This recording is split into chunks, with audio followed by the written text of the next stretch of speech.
Alright guys, TacticalRab back again today. I hope you're all doing well and enjoying your day so far, and ahead of the Stage 3 Major we certainly have some interesting things to dive into today, chiefly among which being the fact that these CDL stickers are now in the game, the signatures for some of the teams, and questions have been raised as to why, once again, OpTic Chicago have not got involved. Intrigued to hear your thoughts in the comment section below. Like if you guys enjoyed the video, subscribe if you are new as always, I'd greatly appreciate it. It really helps out the channel, thank you very much indeed for doing that. First of all, thought this is pretty interesting from Simp certainly. Last week of Stage 3 went perfect, he says. The balls on this man to put this thumbnail up on Twitter and on the YouTube. You've got to say fair play. But yeah, pretty boisterous stuff from Simp. We'll have to see if they get the opportunity to match up once again at the Major. The bracket doesn't exactly favour it given OpTic is starting in losers. And well, I think the Atlanta FaZe guys, they first of all play the Dallas Empire. And after that, if they win, they'll play Toronto. So crazy stuff we're going to have, of course, this weekend. But let's dive into this then. So as Crone says, looks like the new CDL supporter packs are rolling out, which include player signatures. So as you can see on screen, Mutineers tweet out, new Mutineers supporter pack available on the COD store, rep the crew, calling card, emblem, all the player signatures and stuff. We saw this last year, you guys might remember, at the World Championship. We'll look at in a second. Of course, some of these players are no longer in the league, the ones that have their signatures in the game. Parasite was tweeting about the fact that it was so cool that he had his signature in a COD game, but at the end of the day, he hasn't been on that team since Stage 1. So I'm pretty sure they signed these a long time ago, and as of course, well, as it usually does, it's taken them quite a time to actually get into the final game. What is kind of cool here, I'm pretty sure that you can pay $5 and get the entire pack for like every single team, all their stickers,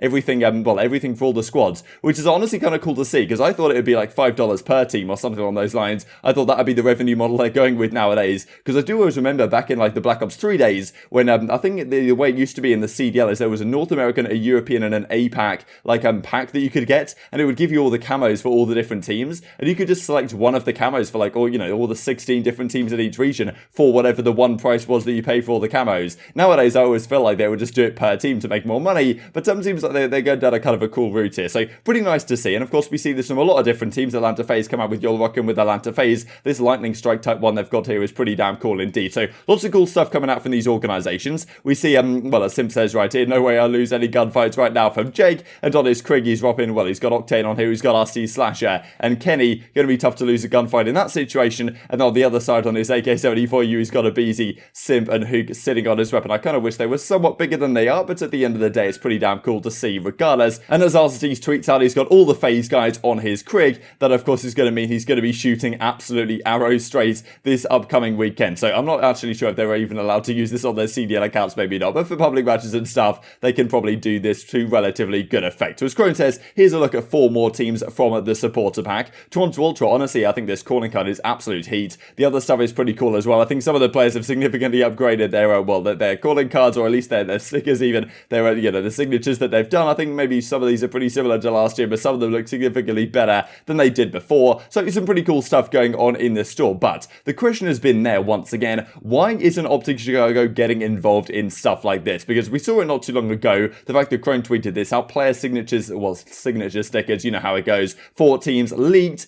back in when the digital assets were initially added to the game. But OpTic Chicago weren't there, and it's always been a big question, and it happened last year as well, as we'll look at right now, the fact that, yeah, last year for the CDL World Championship, no Huntsman packs were available either. So, okay, you could buy all of these, the Cellium one, the Huke one, of course, Zoom unfortunately no longer competing, but Octane is, you know, was there as well, and all of these signatures were available last year, but Huntsman decided for whatever reason not to get involved. And some people were saying, okay, did they just miss the deadline? You know, I struggle to believe that, well, maybe the CDL wouldn't have even given them an extension if they needed it, but at the same time, the fact that, well, you're not going to miss the deadline 2 years in a row, I would imagine. So it seems like some sort of deliberate effort on the OpTic side to not go down this route, and it is kind of interesting why they would not decide to get involved in these kind of stickers that are being added to the game. Maybe it's because, I mean, as you can see, I suppose right here, the fact that it is only $5 for the entire thing, the revenue I imagine will get shared equally between all the teams as a result. And maybe the OpTic guys are thinking, well, you know, we're going to bring way more to that in terms of sales than all the other teams do, so how come the CDL doesn't want to give us a fair deal in that sense and only give us, you know, a 12th of the revenue? Because if I was another organization, I guess I would be somewhat frustrated if OpTic are getting a, well, a preferable rate in terms of, well, what percentage of every $5 that they take when there's a pack, right? But if I'm the OpTic guys, I'm probably thinking, well, hang on a second, maybe 50% of the packs that are being sold just so people can run the OpTic stuff, so is it fair that I only receive a 12th of the revenue? I think, well, both of those claims are pretty interesting, and that may be what the discussion has been behind the scenes from the OpTic guys, and well, why Hex and stuff doesn't seem to get involved in this, and maybe if they were sold on an individual level, then we would see something like this come into the game. But OpTic still have got involved off to some degree. As Chrome says, the 2021 team supporter pack is $5, includes 12 emblems, 12 calling cards, and player signatures for 11 teams. No OpTic Chicago. So you can see right here the OpTic Chicago supporter green wall type thing you can get. So pretty cool to see at least some sort of OpTic assets in the game, but the player signatures are not there once again. That is always, well, it's going to be interesting to see how this develops, and maybe some friction going on there behind the scenes with the CDL and some of the OpTic guys. And this was the discussion last year when it was confirmed.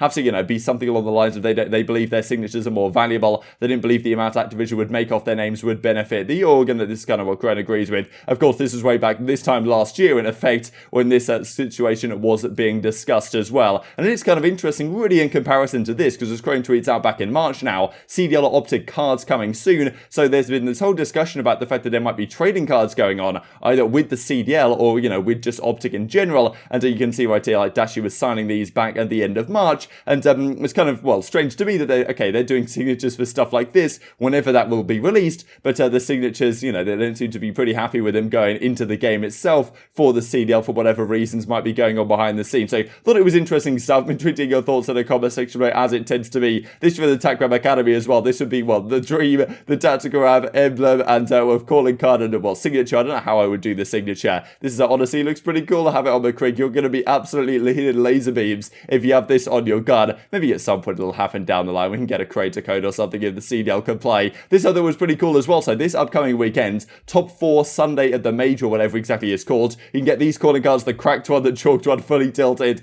and you tried. So pretty nice stuff if you watch and link your account and do all that kind of cool stuff this weekend, as Crone does indeed point out. Now let's talk about this then, because this I also thought was very interesting with regard to the London Royal Ravens in some since deleted tweets between PaulX and Zach Zelinia. I really don't know exactly what this refers to, because we've known that their team has been in a pretty good status of late, right? The London guys have been, well, it's been looking up for them. They beat Seattle in great fashion last week, as we talked about last night. And Zed was on the flank discussing that they think they have a really good chance at making a run at this major. They play Paris Legion first. If they win that, I think they play the Minnesota Rokkr. Then, of course, they'll play someone who drops down for the winners brackets. But either way, they definitely have a winnable bracket, I think, to go through and actually make a decent losers run, especially starting with Paris. It should be a decent momentum builder if they especially can look how they did against Seattle just a couple of days ago. They've certainly been a team that's been looking on the up. So thought this was very interesting. What we go through, as Paul says, should be in a book. I simply cannot believe what is going on. Now, I wonder if this is some sort of internal conflict within the team, which would surprise me, or it's something to do with the way the team is being managed or something, because that really has always been the problem with London, or at least the concern with London. The fact is, okay, the management on that team is maybe a little bit questionable. We've seen some discussion last year between Scraps and Waskin, and some internal stuff there going on with the organisation behind the scenes. We saw recently they let go of Joe, they let go of Dominate, their coaching staff, and it seemed like the players and the remaining coaching chain weren't particularly happy with that. They were doing the hashtag 4Dom tweets when they had a victory, saying like, look, we don't, to the management or whatever, we don't believe Dominate should have been dropped off the team. We thought he was bringing some valuable insight to the squad. So it's kind of intriguing. But then Zed comes back in reply to Paul and says, you, with the clown emoji. And then PaulX comes out with these, what I can only imagine are series scores. Now, I've tried to piece together what these series scores could be, but I can't quite figure it out. So if you guys are going to help me in the comment section below, that'd be appreciated. But I'm not really sure, because I've looked up right here London's results so far this season. I'm trying to piece together where exactly this goes, because, okay, this line that I've put in right here is when PaulX initially joined the team. This is before stage 2, and you can see initially they have some good results, then it kind of falls off, and then they've got somewhat better again as of late, especially that victory against New York was very impressive indeed, and obviously to start the season it wasn't too pretty. So of course you can see, okay, there's a 0-3, a 0-3, and then a 3-2 victory, followed by a 3-2 defeat, and I just can't see where that is. Like, I can see right here they've lost 3-2, or they've lost 2 series 3-0 in a row, and then they lost the next series 3-2, and then they lost the next 2 3-1. So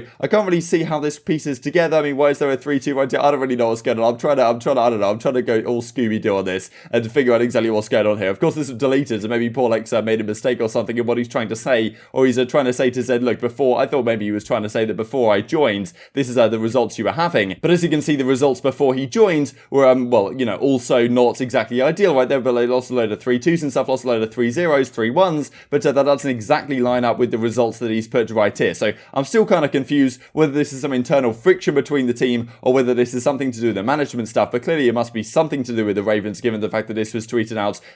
Zed comes in reply, and then it gets deleted not too long after that. So interesting stuff. I don't know if what will happen with this team going forward to the major, but maybe they're not exactly in the best spot to have a phenomenal run if there's some sort of internal friction going on with the London Royal Ravens guys. But intrigued to hear your thoughts on all this stuff in the comment section. But a couple of interesting things to finish off the video. Of course, the We Deadass thing comes out from the subliners because they have their Deadass, well, the calling card that is now in the game. So that's pretty cool to see regardless. And then, well, New York, of course, have had a great time these last couple of weeks. They might be a team that can make a phenomenal run here with the major. And of course, we've been speaking about OpTic today. We've been speaking about OpTic the last few days. It has been the big discussion of, well, this past weekend since their series up against Atlanta FaZe. And we talked about exactly who could come into the OpTic team to fix their squad immediately. And as Kian Lynch says right here and said to tweet out, I look pretty damn good in this green and black colorway at OpTic. I think it's time to get Doug Martin into the team. This guy is absolutely ready to go and ready to fry and ready to win the World Championship once again. I hope you guys enjoyed the video. If you did enjoy it, I'd greatly appreciate a like on the video. It really helps out the YouTube algorithm that you enjoyed this content.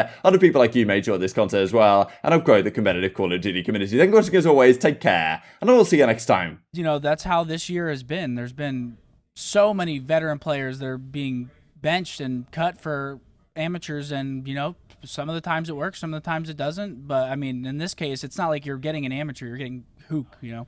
Yeah, I like the move. I consider Kyler probably top 3, top 4 sub of all time. Yeah. With myself, John. I mean, Simp and aBeZy will eventually be there, but Kyler's he's up there. Yeah. So. Yeah. No, I agree. Well, he's trying to string something together. He's struggling here.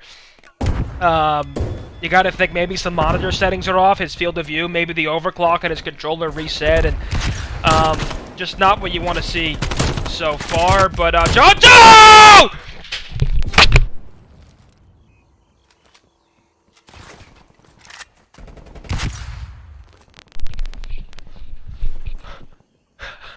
Doug has turned on Priestahh.